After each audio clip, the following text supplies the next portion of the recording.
Hi everyone. Well, shit's hit the fan.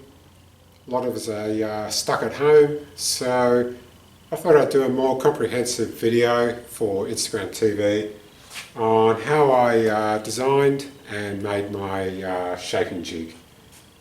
So this is a jig I made to make my Grace River coffee table, which I posted actually quite a while back, before I had my brain surgery actually. Oh, by the way, that's all gone well, and I'm back in the workshop. Not really making full time at the moment because everywhere I sell through at the moment is all closed. But anyway, that's a different story. So I'll go into how I make this, and I'll probably place it on YouTube as well, so people can watch it on something a bit bigger than a mobile phone screen. But this is it here. Of course, it makes use of toggle clamps, but I'll go through the whole process on how I get this shape here. So the whole idea of this jig is to make these table legs here. So this is the sample leg or my template that I work with. It's got all the settings on it, how I set my domino up. But this is the shape, final shape that I get from this jig. I have this template here, which I use on the bandsaw. So I mark out my timber, cut it on the bandsaw to this size, and then on this jig here I've got written first cut and second cut. So straight off the bandsaw, it's going to be clamped down onto this side here, run up against my spindle moulder here, then it's taken out, and then it's clamped onto the second side here, and run up against the spindle moulder again, and that gives me the final sized leg. Now I'm using a segmented cutter head here that I purchased from Tools Today, and the finish on it is absolutely stunning. So it only needs a light sand afterwards. So making this jig can save you a ton of time. Obviously it helps if you have a spindle moulder, but you can still use this on a router table if you've got say a spiral flush trim bit. It's not going to be as fast, and I just don't think that the finish is going to be the same quality as a larger head that you get on a spindle moulder, but I could be wrong there. So let's go into making one of those. The first thing I've got to do is use a router on a radius jig, set to the radius obviously of my legs, and I only cut halfway through the MDF that I'm going to use for the base of my jig. So that's what I'm doing here. So this has been screwed to my workbench. I've got a sacrificial top on my workbench, which I change about once a year.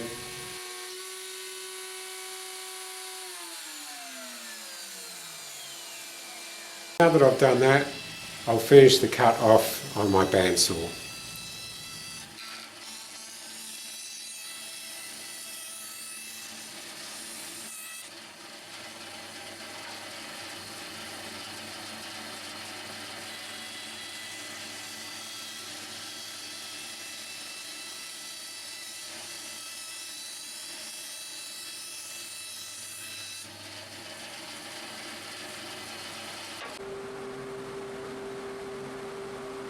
That's been cut with the bandsaw. Now I'll flush trim it, the waste off, which I'm doing on my spindle moulder. Again, this could be done on a router table.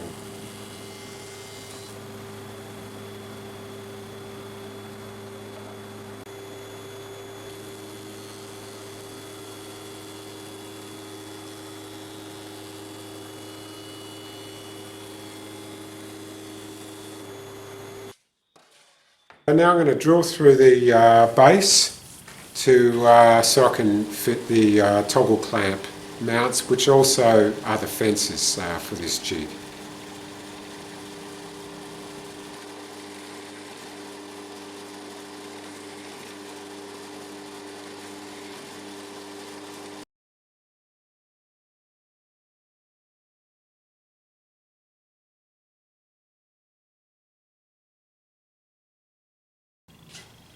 Now that I've drilled the holes, I'm going to countersink, because I'm going to have the screws coming up through the bottom of the base, so they have to be countersunk so that the screw heads won't foul up on the table of the spindle moulder.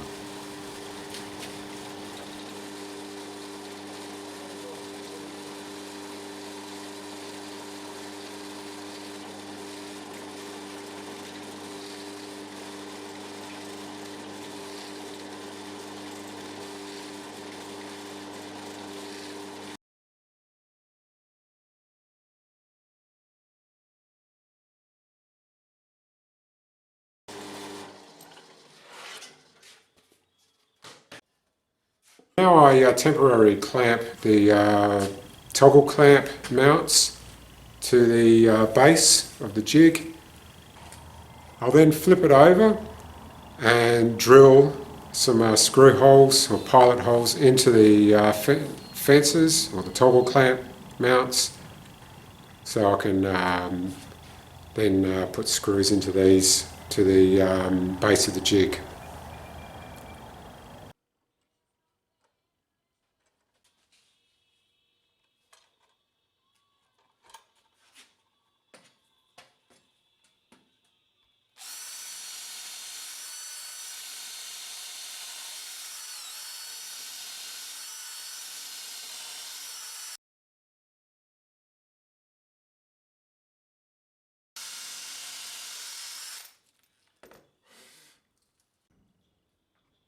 Now I'm fitting the mounts with wood screws.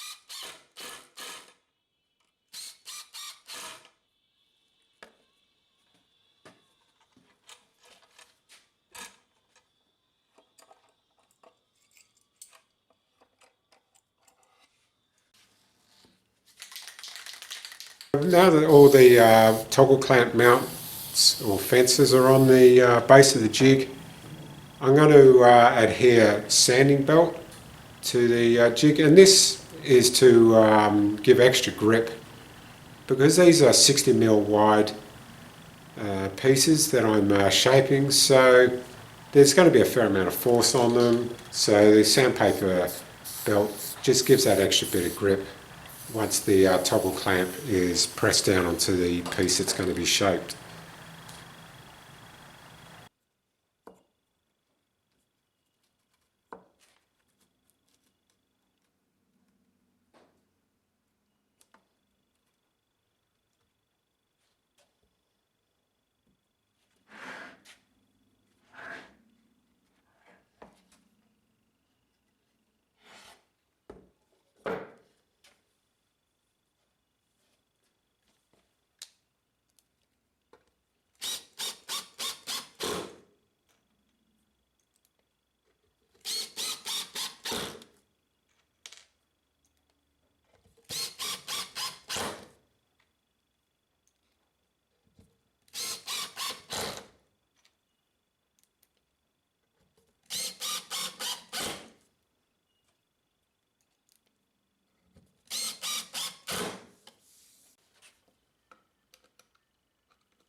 Now I drill holes in the mounts to fit the toggle clamps.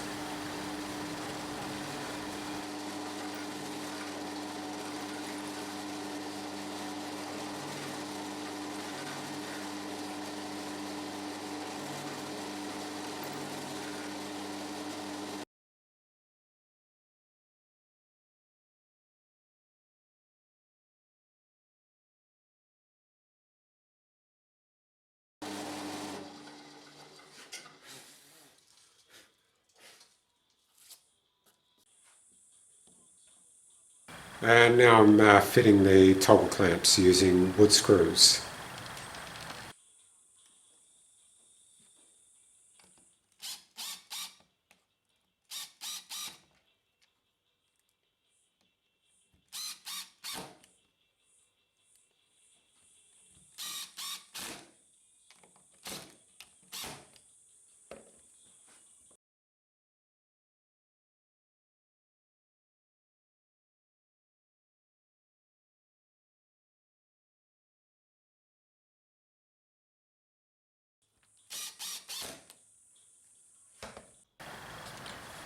And then finally I fit a pair of sturdy handles. So these are handles that I welded up to a base, and then they're screwed to the MDF using wood screws.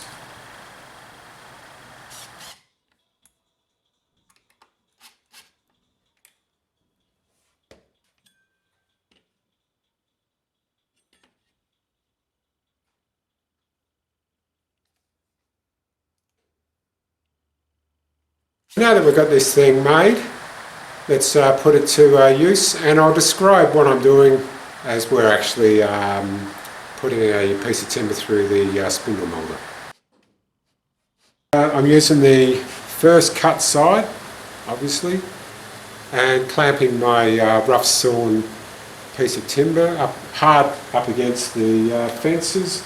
It's a simple case of running it up against the spindle moulder cutter head. So you'll see that also the bases are longer than the length of the leg, and that means that I'm always going to come in contact with the bearing on the cutter head way before the cutters are actually going to come in contact with the piece of timber that they're going to be shaping. So now that I've done one side, I'll take that piece out of that side and then flip the jig around and clamp it in for the second cut.